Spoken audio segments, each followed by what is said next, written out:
Kepemimpinan perempuan bukan tentang menjadi lebih besar dari yang lain, tetapi setia pada suara dan porsi yang Allah percayakan. Saudara, kita belajar dari Miriam. Dia jatuh bukan karena dia tidak dipanggil, tetapi karena dia lupa bahwa panggilannya unik dan cukup. Dari Bilangan 12, ini bukan tentang hilangnya panggilan Miriam, tetapi pergeseran fokusnya dari Tuhan memanggil aku menjadi mengapa dia lebih. Wow, ini godaan bagi setiap kepemimpinan, terutama kepemimpinan perempuan lintas zaman. Saat suara kita mulai terdengar, saat pelayanan kita mulai berkembang pesat, saat pengaruh kita melebar, maka perbandingan bisa menyusup tanpa disadari. Saudara, apa yang harus kita selesaikan dalam narasi kepemimpinan ini? Perempuan dipanggil bukan untuk menyaingi, tetapi untuk melengkapi rencana Allah dengan suara khas yang unik yang tidak bisa digantikan siapapun. Ini berlaku baik di gereja, di ruang publik, di ranah institusi, bahkan di antara sesama pemimpin perempuan. Mari kita berkaca dari kisah Miriam. Kita membaca diri dengan jujur. Saudara, mari kita jujur dan lembut pada diri sendiri. Miriam pernah menjaga Musa sejak bayi, dia pernah berdiri paling awal, pernah berkorban paling lama. Namun justru di titik itu ia bisa berkata dalam hati, aku juga dipakai Tuhan. Mengapa hanya Musa yang didengar? Ini memang bukan dosa besar. Ini kelelahan jiwa sebagai seorang pemimpin. Di sini saya mendapat rema. Iri hati sering lahir bukan dari ambisi, tetapi dari luka yang belum diberi bahasa. Iri hati sering lahir bukan dari ambisi, tetapi luka yang belum diberi bahasa. Bukan karena kita tidak tulus, bukan karena kita haus panggung, tetapi karena ketulusan yang lama memberi, namun jarang ditanya kabarnya. Saudara, bagaimana kita menang dari iri hati dan cara mengatasi iri hati, luka hati, dan perbandingan? Saudara, ini adalah langkah nyata dan rohani. Pertama, berhenti membandingkan dengan cara mengganti pertanyaan. Perbandingan muncul dari pertanyaan mengapa dia bukan aku.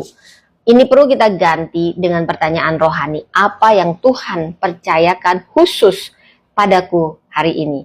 Saudara, disiplin jiwa itu ditulis porsi panggilan pribadi. Ini bukan ukuran orang lain. Yang kedua, kita perlu memisahkan antara dipakai dan diperlakukan.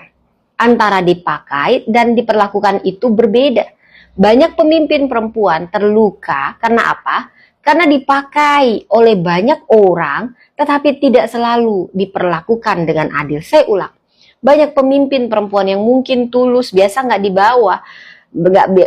dibayar, sehingga hanya sekedar dimanfaatkan, tapi tidak diperlakukan dengan adil. Saudara, di sini ada kebenaran penting. Dipakai Tuhan tidak selalu berarti manusia akan memperlakukan kita dengan benar dan adil. Jangan menagih dari manusia apa yang hanya Tuhan bisa pulihkan. Jangan fokus pada manusia, nanti kecewa. Fokus pada Tuhan. Saya tahu rasanya hanya dimanfaatkan tapi diperlakukan tidak adil. Saya tahu sekali dan saya mau katakan jangan tagih pada manusia, tagih pada Tuhan. Hanya Tuhan yang bisa memulihkan itu. Dan yang ketiga, rawat luka sebelum dia menjadi kepahitan. Kita perlu merawat luka yang kadang kita tidak sadar ada luka yang perlu dirawat. Inilah akar kepahitan. Luka yang tidak diakui, ini hanya akan membuat kita berubah menjadi sinisme. Dan ini bisa membuat kita membusuk menjadi kepahitan. Dan ini yang akan mempengaruhi keputusan kepemimpinan kita. Maka ada cara untuk menangani ini secara praktis dan sehat. Kita harus punya ruang aman, spiritual director atau mentor. Kita perlu berkata, aku lelah. Izinkan dirimu, tidak masalah untuk mengakui itu. Bahwa kau lelah, kau kecewa, kau terluka. Itu bukan kegagalan iman, itu kejujuran iman. Saudara, mari kita belajar dari cara Tuhan memulihkan Miriam. Tuhan tidak mengganti Miriam. Dia tidak menghapus perannya, tetapi dia menghentikan perjalanan seluruh umat sampai Miriam dipulihkan. Bilangan 12 ayat 15. Rema yang menyembuhkan, engkau terlalu berharga untuk Tuhan biarkan terus berjalan sambil terluka. Saya ulang, siapapun Anda yang mendengar, ini bukan kebetulan. Tuhan menganggap kita sangat berharga sehingga dia tidak akan membiarkan kita terus berjalan sambil terluka. Jika kita merasa Tuhan memperlambat sesuatu, itu bukan penolakan, tapi perlindungan. Kemudian disiplin kepemimpinan agar ketulusan tidak menjadi luka. Jangan selalu menjadi yang kuat. Pemimpin perempuan sering menanggung terlalu banyak, tapi jarang meminta pertolongan. Di sini ada disiplin rohani. Aku tidak harus selalu menjadi Miriam yang menari. Aku boleh menjadi Miriam yang duduk dan dipulihkan. Saudara, kita perlu membangun kepemimpinan yang berbagi panggung. Agar kita tidak lelah dan terluka. Kita beri ruang suara lain. Izinkan generasi berikutnya bersinar. Ini yang akan memperpanjang visi dan mengurangi beban ego.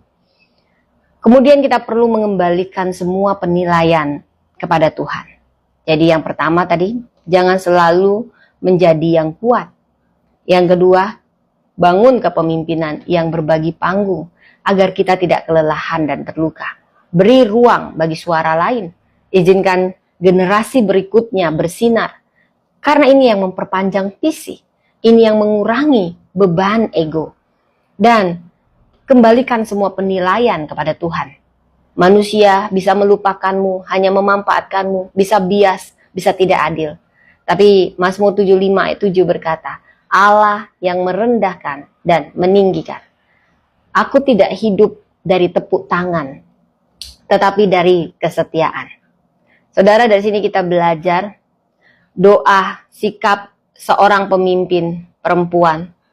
Mari kita berdoa, Tuhan ajari kami memimpin tanpa membandingkan, tanpa menagih, bersuara tanpa melukai, dan melangkah tanpa pahit.